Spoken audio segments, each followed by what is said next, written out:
అందరికీ నమస్కారం. 120 రోజుల పంట కాలంలో 20 రోజులు పూర్తి చేసుకుంది. ఇక కేవలం 100 రోజులు మాత్రమే మిగిలింది.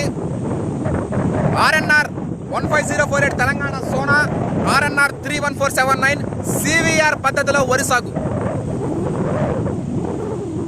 100 రోజులు మాత్రమే మిగిలింది. ఈ 100 రోజుల్లో మనము చేసే ఏంటంటే నారేత వేయడం, 2 సార్లు కలుపు తీయడం, CVR పద్ధతిలో వరి సాగు మట్టి ద్రావణాలు స్ప్రే చేయడం జరుగుతుంది. తుఫాను పోయిన అనంతరం మనము నారేత వేయించడం జరుగుతుంది.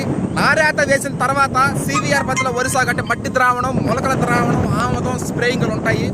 మొదటి కలుపు పటేల్ నగర్ గ్రామ ప్రజల చేత, రెండో కలుపు నిడవలూరు పురిని గ్రామ ప్రజల చేత. అంటే ఆల్రెడీ వాళ్ళే కలుపు తీయడం జరిగింది. ఏది లాస్ట్ ఇయర్ పోయిన సంవత్సరం వేసింది, మళ్ళీ మే 6వ తారీఖు వేసింది కూడా వాళ్ళే తీయడం జరిగింది. దీన్ని కూడా వాళ్ళే తీస్తారు. Watch and enjoy. Thank you.